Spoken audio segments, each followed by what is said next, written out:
Kozalaya Nani, cher internaute, bienvenue na Tindika Tindika Télévision avec lui-même Molobelia Béton Fumwadi Tunga, le chef de l'État, Béton Fachi Chilombo, Mwana Sphinx. C'est l'homme qui a peur. Fachi azo bangate mais Fachi azo bangisa. Émission ya lelo beaucoup de vérité ou dans le contraire, il y a les on dit, racontar, information qui circuler de bouche à l'oreille et comme quoi na katipe ya YouTube et tout, réseaux sociaux en général, beaucoup de fausses informations, on va fake news. Biso to zaliawa pona ko pesa bino vraies informations. Et monsieur Bandi, bana bazawana, ça bango pembeni po boyoka nini eza koleka na Congo. Bobenga na pena ba téléphone, benga bandeko yebisa bango ke Molobeli ya Bandi, tu as ko véracité, ya actualité to ya information politique ya République démocratique du Congo. Molobeli ya Bandi. Tozolo bela report, il y a voyage, il y a chef de l'État na Est. Tozolo bela Denis Lessi, pasteur, prophète, ou ya comme un écran prophétique, écran et monagate qui a encore ndolo. Mais il y a Monique Kabila a besoin de pouvoir. O epesi Kabila kanda pour Kabila yimoka lobaki na sali nyonso na transformé peuple congolais na kokité. Yo Denis Sengo pesu devoir azo ngasumba na mibale. Mbalo azo na kisi. Atundu na Denis Lessi maloba moko kaka ne omona ki Fayulu na pasteur Théodore Ngoyi balobi liloba moko et c'est répété prophète des nations na politicien atundu balobi liloba moko Kabila akozonga tout message na bino déjà bozomo na émission lelo matos matériel ekiti na miba. Voilà miba elengezongi. Mokonzi ya mboka mfumo di tunga Fachi Béton apesa ki 5 millions de dollars pour miba ezonga pour miba ekangama 14 ans mobimba. Paulin Lukusa, félicitations Moudiaï, le nouveau DG Yamiba Facha Lingine Boy. Et après, Tokobet ali solo ya rapprochement balobi masolo de tambola kaka ki Fachi alinga sala siko mariage na Fayulu pour kanga Kabila. Croyez-vous un chef de l'État s'il veut arrêter quelqu'un, il faut ça l'alliance na quelqu'un? Pas de sens. Si vous avez l'alliance pour pas benga kanga Kabila ne Fayulu. Bote la Fayulu mona ki la sport. Hein?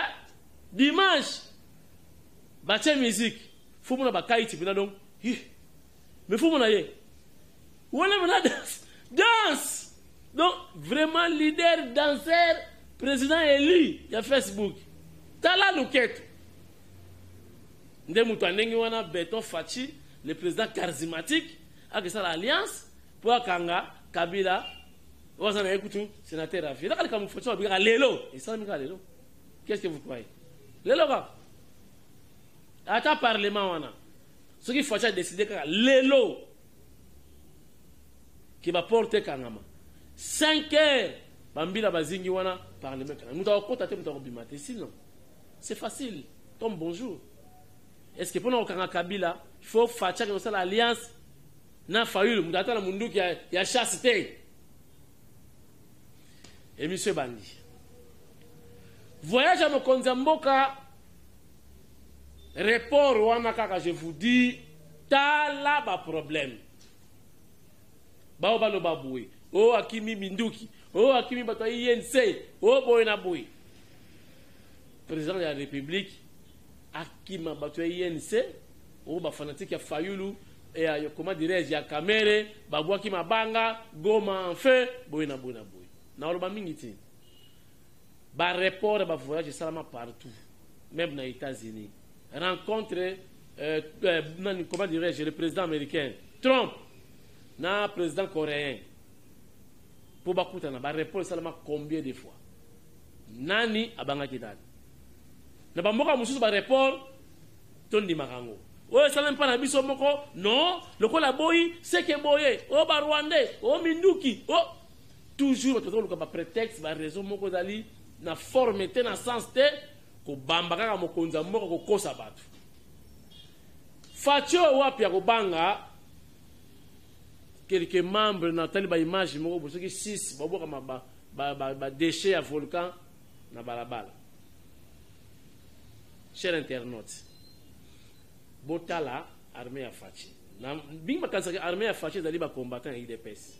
La force du progrès, Ligue des jeunes à IDPS. Botala, une partie, je dis bien une partie, il y a armée à Fachi, c'est-à-dire la garde républicaine. Yemoko, général Christian Chiwewe, à Solina Bango, et puis vous voyez ça va, Boyoka Moussala, garde républicaine. Et ça, la rôle Bajouaka. Junior qui s'occupe de la caméra. Et si je parle le même langage également avec Mike Luzoladio qui s'occupe de la régie. Boyoka, causerie morale. Mon général Christian, numéro 1, la garde républicaine. Na Banzoi, Yafachi. Botra Banzoi, on Bakitiwana. Misatu kaka bana wana bakolokota ba déchets voluka bango moko pe bakomi koyembela Fachi beto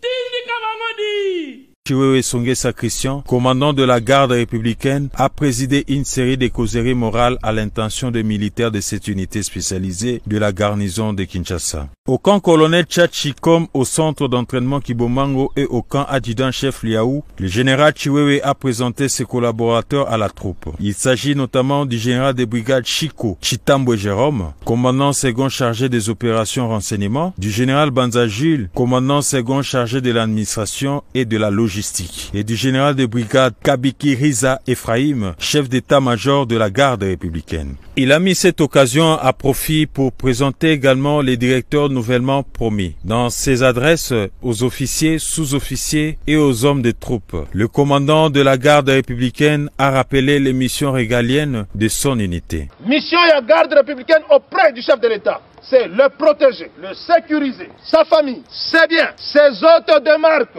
et lui rendre les honneurs jusqu'au sacrifice suprême. Donc, mission Nabiche Zakobatela, Kokengela, Mokonzi Yamboka, na libota na ye, na biloko na ye, na bapaya na ye nyoso bakoya, et qu'on rendre ye ba honneur jusqu'au sacrifice suprême. Est-ce que tu as dit?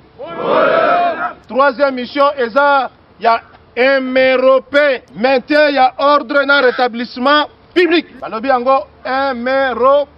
Donc, ceux qui par exemple na ville problème ali, ba policier ba kei, ba salimanso ba kokite, to kokende, poto silisa yango et puis to salinine. To zongi na basit na biso.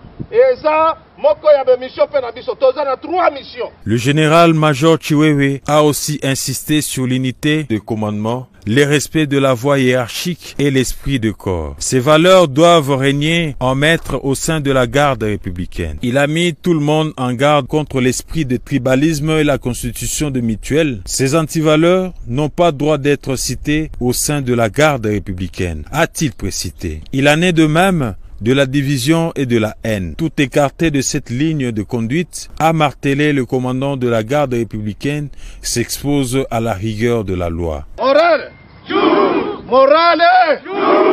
Awa, toza bana ya papa moko, kombo na enani, président Félix. Est-ce que tozo yokana? Awa nande papa na biso point ba. Troisième point, il y a unité. Babengi biso, unité garde républicaine. Unité ezana en français. Mais na lingala lengi koloba bomoko. Est-ce que toyokani? Bomoko. Katikati na bino na komona ndenge botelemi awa bozolakisa ke boza bomoko na garde républicaine couleur ezalaka te biso banso toza bana ya papa moko kombo na ye président Félix Tshisekedi toza bana ya papa moko tozo parler sécuriser et protéger le chef de l'État soki tokofanda ensemble tofanda to raisonner comment ko protéger mokonzi ya mboka tosali effort pour unité oyo ezala même ndenge eza boye askari nalobi division ezala te des regroupements d'ordre tribal ezala te. À Kibomango et au camp adjudant-chef Liaou, le commandant de la garde républicaine s'en est pris aux constructions anarchiques. Il a par ailleurs instruit le commandant du 10e régiment quartier général de renforcer les mesures sécuritaires autour de nouvelles constructions du projet de 100 jours du chef de l'État jusqu'à leur parachèvement. Activité za mapangu te oyo namoni wana ba civil bazokotela bino na ba champ de tir bisika ya entraînement yo officier ozoleka omoni mutu azotonga ndako na camp otiki sikoyo responsabilité na yo eza wapi awa eza makambo kaka ya commandant régiment te bato nyonso oyo bazotonga awa bandako namoni wana okoyoka bato nyonso wana bazaka na complicité ya basoldat awa makambo ya mapango complicité kaka na basoldat awa mais ce n'est pas normal esengeli biloko nyonso wana esila soki kobuka bobukango et puis plus grave basoda na bino baza wana botie piqué mais à ma grande surprise basoda baza wana mituka ezokota ezotika babrique bazotana eza soni pe mawa soki mutu aye na lopango na yo azotonga na lopango na yo yo oza wana ozotala kaka. Il a ensuite encouragé les éléments de la garde républicaine commis à l'aéroport international de Njili de bien faire leur travail et à l'application stricte de consignes et des directives pour la sécurisation de cette frontière stratégique. Enfin, le général Chiwewe a interdit aux commandants d'unité tout détachement illicite de militaires de la garde républicaine auprès de tierces. Tout contrevenant à cette instruction permanente s'expose à la rigueur de la loi. Au camp colonel Tchatchi, la causerie morale s'est clôturée par un imposant défilé.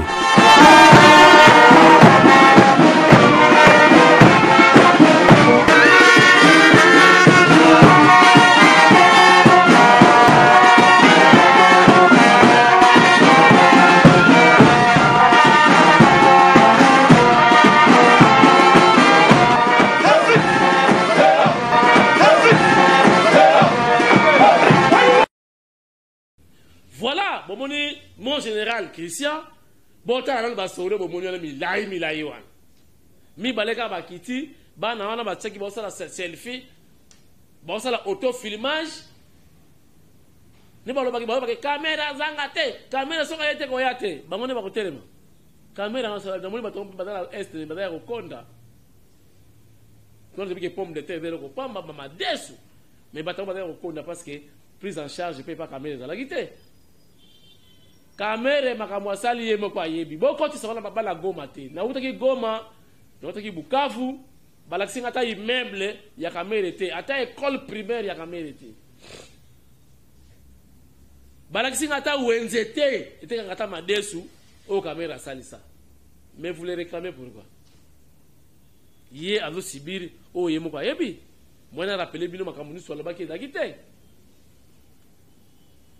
Oyebi Jamal na hebi ete. Jamal, oyebi Kamere na hebi ete. Ah, c'est bon. Malé.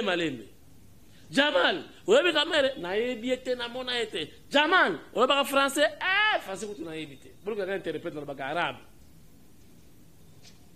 Baba poussana. Kamere, oyebi Jamal na mona ye kutu te. Ah. Et comme babengi ndeko mususu ye azalaka osala kuna na yense kangudia oyebi Jamal na yebi oyebi ne nakuta na biro kamere ba fandi oso Jamal okuta na kamere oui mais nasalaka 30 secondes yo ya pas directeur à cabinet et mo konzambo ko salaka 30 secondes mais boye banité. Comment au côté de bureau na bana Goma tout ça et le beli bino côté na lobita ngana mona kesika yibimbongo mais botaka lokuta la justice ta bazo samba Oyebie na yebiete. Maintenant souka Jamal andimi que avant quand même na bureau ya Kamel. Tout ça ça ne vous dit rien. Ba maison préfabriquée, bazo benga déjà kuna, ba beka soki mvule bandi, nyo c'est panzani. Ça c'est jouer avec l'argent de l'État. C'est jouer avec les chefs de l'État. Jouer avec les projets à 100 jours. Nde mutu zo côté la yewana. Boza ba sentimentaliste. Bana Goma ya solo. Ngana sema ka Swahili, tenye na somi na Swahili. Directeur ya cabinet wana ya kala. Iko mubaya. Mubaya ya grave. Botika ye ape makuna. Po batu musuba bang. Na yebi sibino ko bang ko na Kongo. Mbongo a l'État ezo bangi sabato. C'est ya parti na makambo oyo. Mena Goma pe eloko ezate. Wana ezaki mwa batu soki misato mine basali video bapanzi wana. Ngai pe kamwasi na tindi correspondant na nga asaela nga pe video na Goma. Bo comparer video ya bana wana, bo comparer pe video ya lelo na Goma. Bo tala soki za Goma te. Merci beaucoup. Ici, c'est là où les chefs de l'État devaient se tenir la réunion. Mais il y a une information qui dit que le chef est ici à Goma. Ça, c'est faux, c'est une information fausse.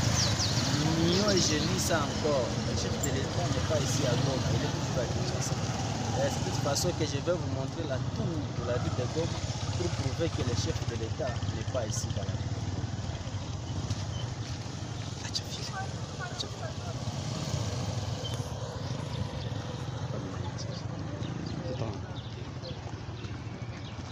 Motor.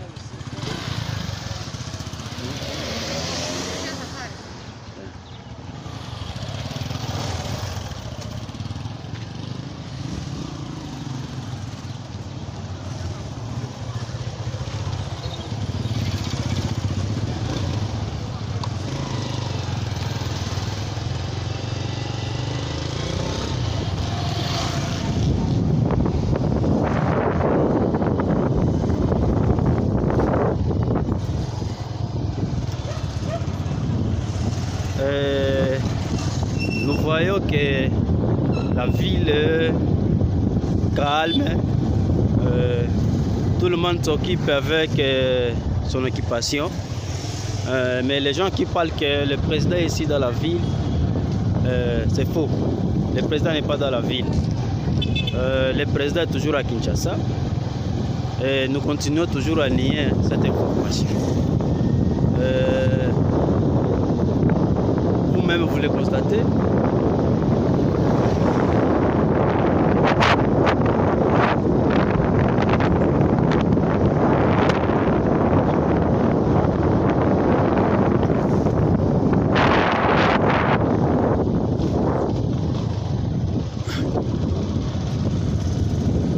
Ici, nous sommes à l'hôtel Linda. Vous voyez que c'est calme.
Il n'y a même pas de calico.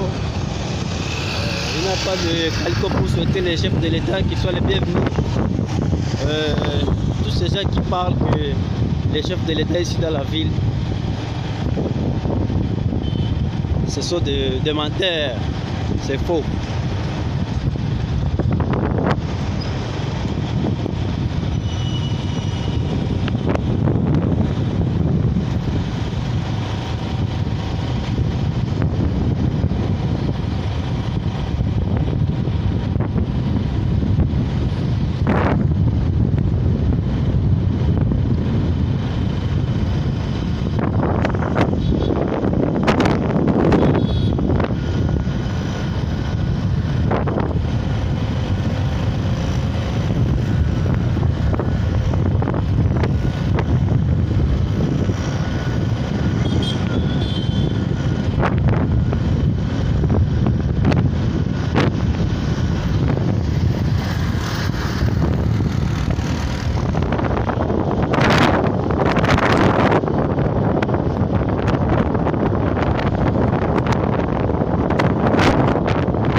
Au niveau de rond-point B de Gel,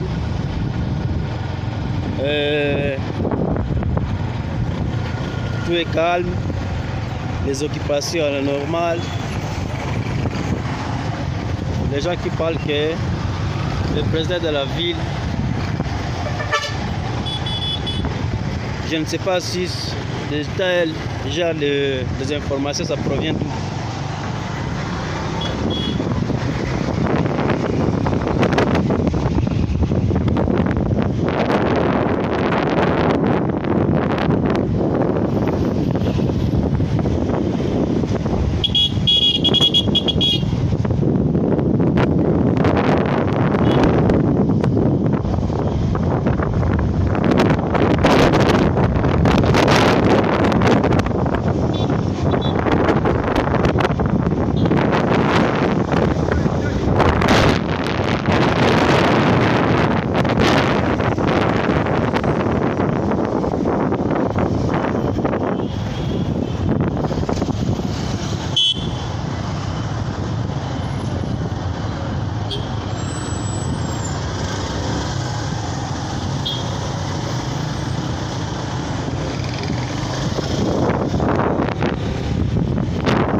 Signars de la ville.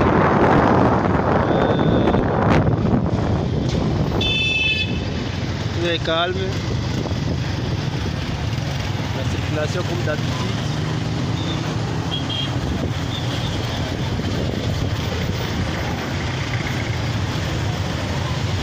Les gens qui parlent que le chef de l'État ici mensonge.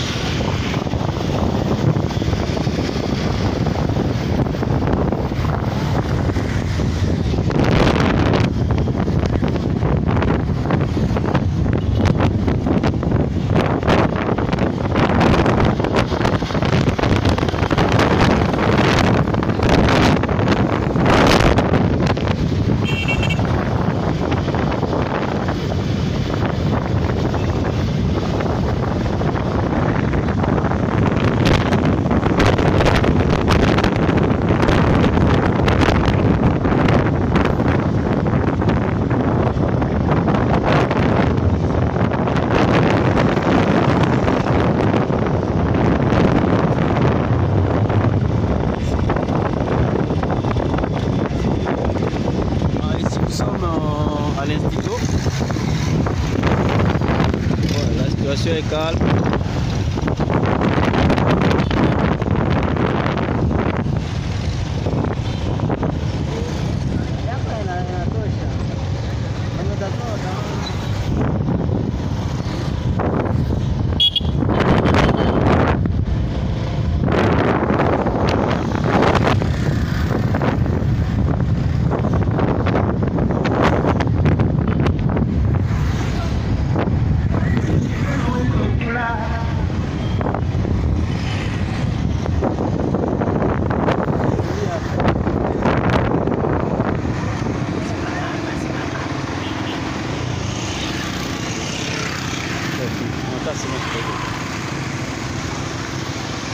C'est pour cela que nous donnons la parole à un Congolais.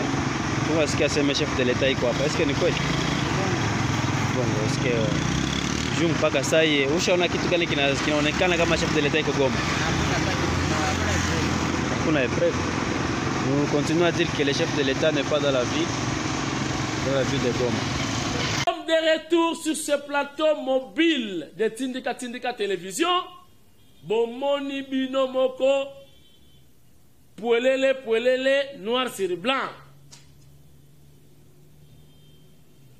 Nalibana Mboka, Bondi Mamokonza Mboka, un président français a changé de date de voyage. Là, il n'y a pas de problème, il n'y a pas de problème. Mais Fatia a changé.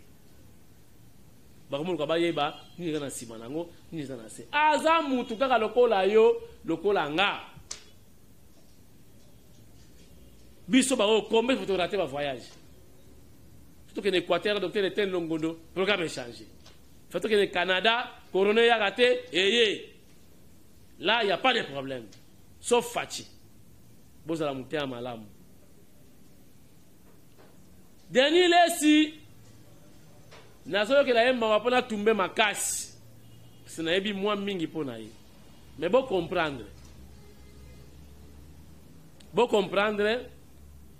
wana ba prophète ya matolo ayebi bien ki kabla ozonga te ayebi bien mais na okamwa ba prophétie de rapport na ba président pour la ligne prophétie na yebi makate ke akoma na ndolo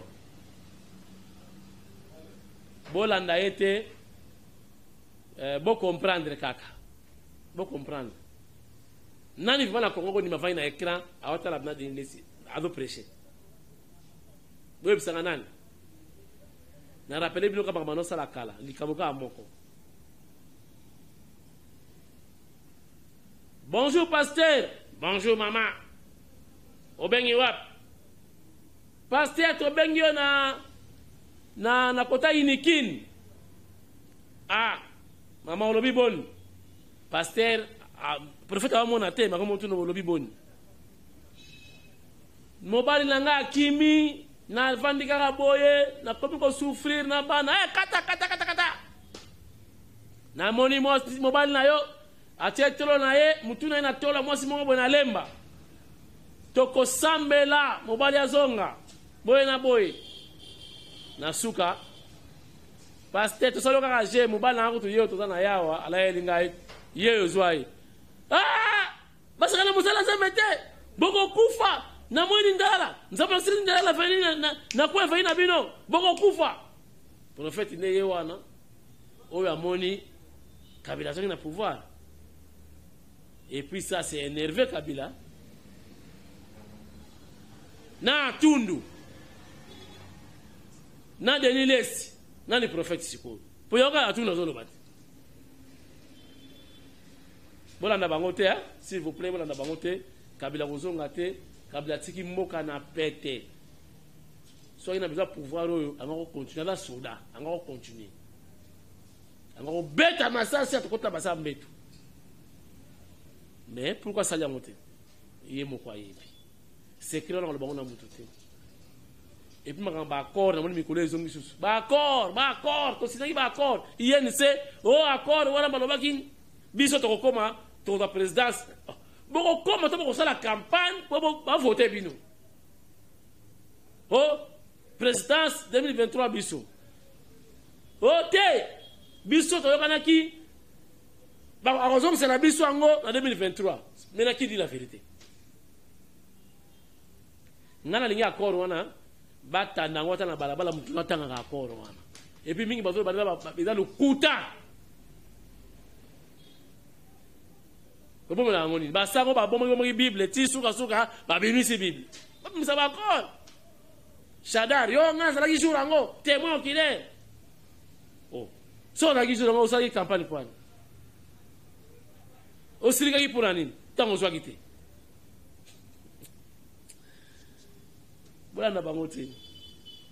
Voilà donc cette fois-ci na lipi no miba maseki ezali susute mokonza mboka oyo soki to raté ici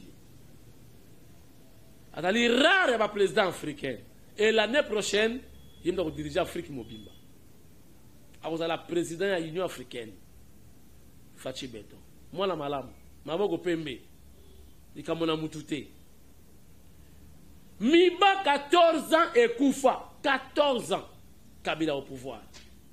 Bas une partie à Miba 47 hectares va céder ceux qui sont Sim, ceux qui sont Kim, ceux qui sont Chine. Bas chinois. Ba ko exploiter diamant na mini ya bakwanga côté mbongo ekendaka ngana bino e. Et lelo Fachi Beton azongisi Miba oyo bango la biso soni na Congo batanga bankita batangi pe miba batangi jekamine batangi courant ya inga. Mais comment régime ya bashadari bandibi na eloko la miba entreprise munene ngona ekanga manango pe baza ko loba tokozonga na pouvoir. Mais faut mutu et ça la moins bien pour mutu ba kezonga pe 14 ans, tu as maraté, Fatia Fouti Bangonano, 1 mois. Ça dit c'est l'actuel DG, Paulin Lukusa. 1 mois, il a dit triple salaire. Moi, à mon corps. Si tu as la fin du mois, triple salaire sur le Kouya. Mais, Mbongo yo mokonzambo kabimisi, Banjen et ya solo. Télévision de Songi. Télévision, il a dit audio. Visuel. C'est-à-dire, na komona na maloba. Donc maloba est accompagné misu. Botala matériel ya kate na miba eye batu ba sepela kate ba sepeli kala mingi te production ezo zonga na miba ndenge ezalaki. Et puis devise kota na mboka Congo pe comme fier. Ba zonga ko tanga ne batanga ba mboko ezo teka diamant Bakara oya solo. Avec la complicité de Mike Luzoladio, papa na on monte na junior oya simbi caméra botala songi sodia kamwasi nazana kisasa menasi na komi na miba na kasai. Tindi kabangodi.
Merci, Botali, Miba, n'engé ba conteneur et matos, matériel, pimpon neuf et kitikuna. Pour un intérêt général, l'histoire à Miba et Zonga. Ba journaliste, c'est Moussala, ya ko rappelle Miba pour batiraki déjà. Et comme ça, au Jeffrem. Et puis, tu as message, Tanzanie. Je veux remercier China Rambo, Nabilo Katongel Bamokuna. Ah, Rambo China. L'histoire de Kemba na Bampiaka. Mokirego Kufa. Kaka Tanzanie.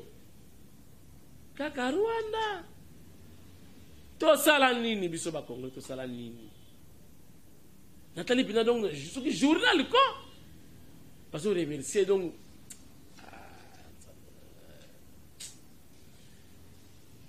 Je manque de mots. Merci na bino so botali tindika lelo. Mais rapprochement boyoki wana ya Fayulu na Fachi pour ce qui va kanga Kabila ndenge balobi wana ngana yebi angote. Mais moi je sais que le chef de l'État a le commandant suprême de l'armée, magistrat suprême, numéro 1 à la police. Après Jésus-Christ, c'est lui. Après Jésus-Christ, c'est lui. Ce qui a le mika le kamombo sikoyo, il vous aura aussitôt dit, aussitôt fait. Azana régeur luka fayilu teba sangana pour bakanga Kabila. Soka lingi sikoyo ka boyo kuna kingakati encercler histoire de Sili. Soka lingi. Soka lingi lelo kaka. C'est lui le patron du Congo. Faut-moi dire tout. Donc, nous sommes là, nous avons ba chafayu lu soki ndenge na makambo oyo azana innocent akene kobina kana dimanche kuna baninga ba osala sport ya zobina. OK, merci beaucoup malgré peu kobina peta kana kata sport hein problème ezate. OK, na ko remercier ingénieur Bolala, inventeur Bolala Oyo a saleli ba Congolais logette électrique intelligente. Tout ça, on va prendre ma courant. On a ça, non, mais sécurité. Mais tout ça, on va ouinga, on va pas bon ça. Mais elle va phase, on va pas phase, monsieur qui, on tient la phase moko. Au moins, on a collé comique passi. Pour ça, aller-retour, va et vient, va et volta. Na logette, on change la phase, on s'en va pont. À ça, il y a logette intelligente, électrique, ou ça la pont automatiquement. Yo, venez dans un salon, vous avez la match, yo, on a mato, il y a Moutou azakunati. Zwa fongo la ya kadena, buaka. Tikata logette ndenge wana. Yango bokona ta. Aza mutoko féliciter pour na komona yango oye na 10e rue non loin ya IDPS pour na ba komi Scafme okoti otuni et dans l'immeuble bino bata ba bodana ba hôtel bino tozana ba hôpitaux au moins na couveuse courir ki phase moko phase tika na ba prise na couveuse kati moi na kufi te. Ce qui est la logette la na simawana. Face qui aura tata. On dirait beaucoup sentir le côté. C'est un génie. C'est quelqu'un à féliciter. Bravo, inventeur Bolala. Donc ce qui est na 10e rue, non loin à IDPS, vraiment est-ce que ba ça la monument wana Tshisekedi, est-ce que ba chaka ba drapeau, bo rami so ngambu, o bona Scafme yaka ba oyambayo kitoko. Merci na Jaco Moudingai Bozong Selangai vitesse ya bien. Merci na Angèle Mpumbu Angèle futur député. Merci na Jenny Ndaya Kayembe futur député. Merci na Dengi Mayar Montana Nkaka Dengi. Na moni na Facebook oche photo ya mwana Butidi Nkaka Dengi. Butidi kuna mputwe. Merci également na JC Mutunangai Kiaku Kiangana Betu Ngemusizei. Tokutani très prochainement na nouveau numéro ya Tindika émission yo certainement et ça bino plaisir pour nga na plaisir ko le kabino puisque bolandi ngai. Totikala soudé soki nzamba zongité lobby numéro mususu parce que actualité ici la raté. Inch'Allah, goodbye.